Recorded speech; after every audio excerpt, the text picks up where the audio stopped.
মানসিক প্রতিবন্ধকতায় পড়াশোনা এগোয়নি, আঁকড়ে ধরেন খেলাধুলোকে। সেই খেলায় চূড়ান্ত স্তরে নিজেকে প্রমাণ করেছেন। গ্রিসে অনুষ্ঠিত স্পেশাল অলিম্পিক থেকে এনেছেন জোড়া পদক। ভেবেছিলেন খেলাধুলা হয়তো জীবনে উপার্জনের রাস্তা খুলে দেবে, মিলবে সরকারি চাকরি, কিন্তু তা হয়নি।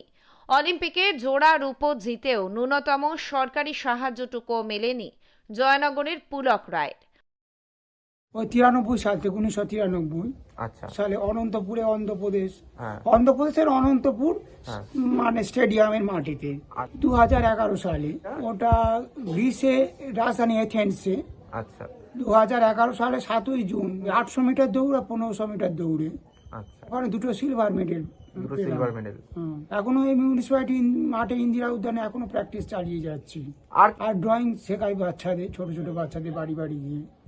বর্তমানে ভাঙাচোরা একতলা ঘরে অশীতিপর মা এবং মানসিক প্রতিবন্ধী দিদির সঙ্গে অভাব আর চূড়ান্ত আর্থিক অনিশ্চয়তায় দিন কাটছে বছর 40-এর দৌড়বিদের।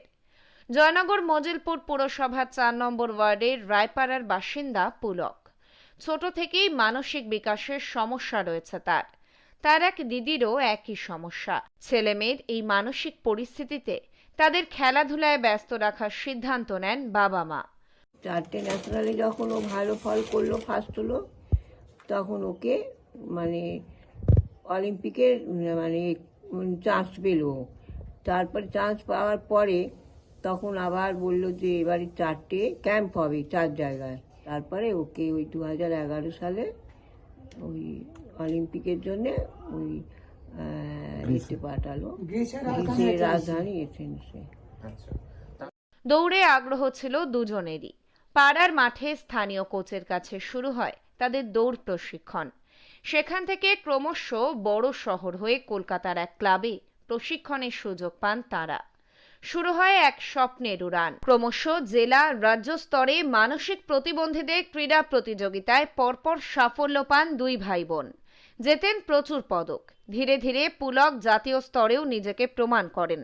জাতীয় স্তরে পরপর সোনা জিতে 2011 সালে গ্রিসের এথেন্সে অনুষ্ঠিত মানসিক প্রতিবন্ধীদের স্পেশাল অলিম্পিকে যাওয়ার ছাড়পত্র জোগাড় করে নেন। সেই অলিম্পিকে 800 মিটার এবং 1500 মিটার দৌড়ে রূপো জিতে শেষ করেন তিনি। পুলকের বাবা একটি দোকানে কাজ করতেন, মা গৃহবধূ। সংসারে আর্থিক সমস্যা ছিলই, তা সত্ত্বেও মানসিকভাবে পিছিয়ে থাকা ছেলে মেয়েকে জয়নগরের বাড়ি থেকে কলকাতায় নিয়মিত প্রশিক্ষণে নিয়ে যেতেন বাবা মা। ছেলের সাফল্যের পর তারা ভেবেছিলেন সুদিন আসবে, কিন্তু তা হয়নি। পুলকের মা দুর্গা রায় জানান, জিতে আসার পর কদিন খুব হইচই হয়। কলকাতার বড় হলে ডেকে সংবর্ধনা দেওয়া হয়, পাশে থাকার আশ্বাস দেন মন্ত্রী, কিন্তু স্থানীয় পুরসভার তরফে 1000 টাকা আর্থিক সাহায্য ছাড়া সেভাবে কিছুই মেলেনি। দক্ষিণ 24 পরগনা থেকে সুমন সাহার রিপোর্ট, লোকাল 18 বাংলা।